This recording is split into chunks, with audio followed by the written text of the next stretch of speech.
Hello నమస్తే. ఆంధ్రప్రదేశ్లో కల్తీ మద్యం అంశానికి సంబంధించిన రచ్చ చూస్తున్నాం. కల్తీ మద్యం వ్యవహారంలో తెలుగుదేశం పార్టీ ప్రధానంగా ఆరోపణలు ఎదుర్కొంటోంది, నిందలు మోస్తోంది. తెలుగుదేశం పార్టీ కండువా కప్పుకున్న నాయకులు, కార్యకర్తలు ఈ కల్తీ మద్యం వ్యవహారంలో ఉన్నట్లుగా స్పష్టంగా బయటపడింది. కల్తీ మద్యం వ్యవహారం తెలుగుదేశం పార్టీకి ఒక మరకలా మారిపోయింది. ఈ మరకని కడుక్కోవడానికి తెలుగుదేశం పార్టీ దగ్గర నేను ఇంతకుముందు వీడియోలో చెప్తున్నట్టుగా స్పిరిట్ ఏం దొరకట్లేదు. దొరక్కపోగా ఈ వ్యవహారం ఎవరో ఒకరిద్దరు ప్రభుత్వానికి తెలియకుండా, పార్టీ పెద్దలకు తెలియకుండా చేసిన చిన్న వ్యవహారంగా చూడలేము. ఇది ఆర్గనైజ్డ్గా రాష్ట్ర వ్యాప్తంగా జరిగినట్లు కనపడుతోంది. ఆంధ్రప్రదేశ్ రాష్ట్రంలో మద్యం ఆదాయం తగ్గటం దీనికి ఇండికేషన్గా చూడాలి. ప్రతి ఏటా 10% చొప్పున పెరుగుతూ వస్తున్న మద్యం ఆదాయం గడిచిన 5 సంవత్సరాలు ఆంధ్రప్రదేశ్లో ప్రజలు తాగే రెగ్యులర్ బ్రాండ్స్ అందుబాటులో లేని సమయంలో కూడా పెరిగిన మద్యం ఆదాయం, ఆంధ్రప్రదేశ్లో ప్రజలు తాగే బ్రాండ్లన్నీ అందుబాటులోకి తీసుకొచ్చిన తర్వాత పడిపోవడం ఏంటి? పైగా గతంలో బెల్ట్ షాపులు ఉండేవి కాదు, ఇప్పుడు బెల్ట్ షాపులు ఉన్నాయి. గతంలో కంటే షాపులు పెంచారు. అయినప్పటికీ మద్యం ఆదాయం ఎందుకు పడిపోయింది అనే దానికి ఆన్సర్ కనపడట్లేదు. ఎందుకు పడిపోయింది అంటే ఆదాయం ఏం పడిపోలేదు, ఆదాయం వస్తుంది, కానీ అది ప్రభుత్వ ఖజానాలోకి కాకుండా కొంతమంది అధికార పార్టీ నాయకుల జేబుల్లోకి వెళ్తుంది. కేవలం డబ్బులు మాత్రమే ప్రభుత్వానికి రావాల్సిన అధికార పార్టీ నాయకుల జేబుల్లోకి వెళ్ళాయన్నా సరే, అవినీతిగానో కుంభకోణంగానో చూడొచ్చు. కానీ అక్రమంగా కల్తీ మద్యం అమ్మి ప్రజల ప్రాణాల్ని పణంగా పెట్టి, ప్రజల ప్రాణాలని గాలిలో పెట్టి అక్రమంగా సంపాదించిన డబ్బు అధికార పార్టీ నాయకుల జేబులోకి వెళ్తుంది.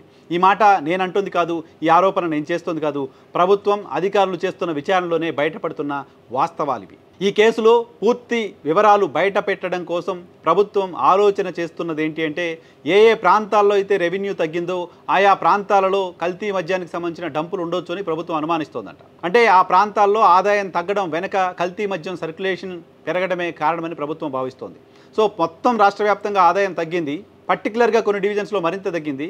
కారణం ఏంటంటే అక్కడ మద్యం షార్టేజ్ ఎక్కడ లేదు, మద్యానికి సంబంధించిన డబ్బులు ప్రభుత్వ ఖాతాలోకి రావట్లేదు. ఎందుకంటే ప్రభుత్వ మద్యం కాదు వాళ్ళు అమ్ముతోంది, అక్కడ ప్రైవేటుగా తయారు చేసిన కల్తీ మద్యం. ఈ మొత్తం వ్యవహారం పైన జై భీమ్రావ్ భారత్ పార్టీ అధ్యక్షుడు జడశ్రవణ్ కొద్దిసేపటి క్రితం మాట్లాడారు. ఆయన మాట్లాడిన మాటల్లో మరొక ఇంపార్టెంట్ ఇష్యూని ఆయన రేజ్ చేశారు. ఏంటది అంటే, ప్రతి మద్యం బాటిల్ పైన ఒక క్యూఆర్ కోడ్ ఉంటుంది. మద్యం బాటిల్ అది నకిలీదా ఒరిజినలా అని తెలుసుకోవడానికి మనకున్న ఆధారం క్యూఆర్ కోడ్ మాత్రమే. ఓ బాటిల్ పైన ఉన్న క్యూఆర్ కోడ్ని స్కాన్ చేస్తే ఆ బాటిల్ ఎక్కడ తయారైంది, ఆ బాటిల్కి సంబంధించిన బ్యాచ్ నెంబర్ ఏంటి, ఎక్కడి నుంచి వచ్చింది అనే దానికి సంబంధించిన పూర్తి వివరాలు ఉంటాయి. పూర్తి వివరాలు ఉండడం కోసమే ఆ క్యూఆర్ కోడ్ని ప్రతి బాటిల్ పైన వేస్తారు. డిస్టిలరీ నుంచి బయటకు వచ్చిన సందర్భంలో ఆ బాటిల్ పైన క్యూఆర్ కోడ్ ఉంటుంది, ప్రతి బాటిల్కి ఒక సెపరేట్ కోడ్ ఉంటుంది. ఆ కోడ్ ఆధారంగా ఆ బాటిల్ ఎక్కడి నుంచి వచ్చింది, ఎలా వచ్చింది, ఎలా ఆ షాప్ వరకు చేరింది అనేది కూడా మనకు తెలుస్తుంది. ఎక్కడి నుంచి ఆ బాటిల్ వచ్చింది అనేది ఈజీగా, ఎక్కడ మ్యానుఫ్యాక్చర్ అయింది అనేది తెలుస్తుంది. ఆ బాటిల్లో ఉన్న కంటెంట్ ఏంటి అనేది కూడా క్యూఆర్ కోడ్లో ఉంటుంది.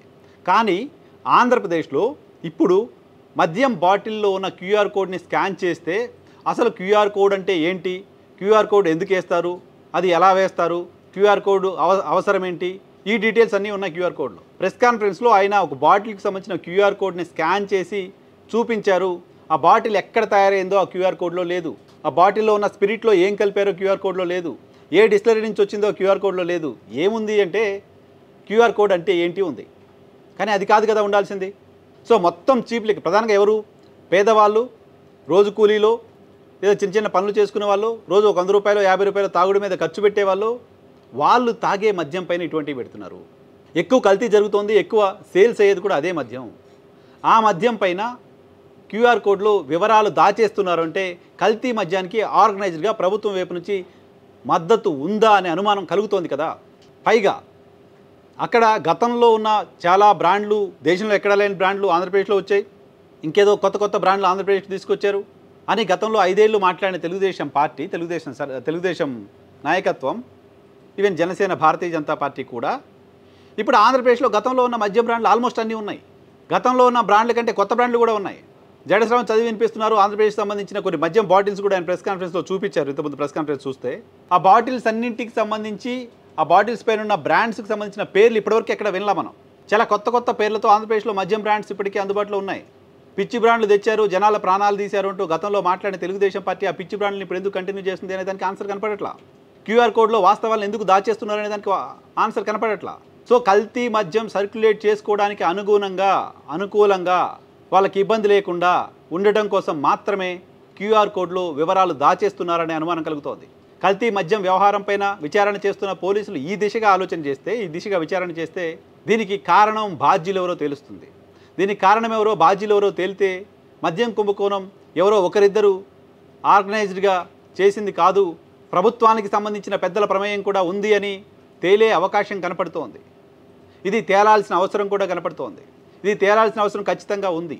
ఆంధ్రప్రదేశ్ రాష్ట్రంలో ఏ మూలన ఎక్కడ కల్తీ మద్యం ఉందో ఇప్పటికైనా తేల్చాల్సిన అవసరం ఉంది. ఆ కల్తీ మద్యం తాగి ప్రజలు ప్రాణాలు కోల్పోయే పరిస్థితి ఉంది. ఒక్క రోజులో కాదు, గ్రాడ్యువల్గా ప్రజల ఆరోగ్యం పైన తీవ్రమైన ప్రభావం చూపించే పరిస్థితి ఉంటుంది. ప్రభుత్వానికి సంబంధించిన, ప్రభుత్వం అనుమతించిన డిస్టిలరీల నుంచి వచ్చే మద్యం క్వాలిటీతో ఉంటుంది.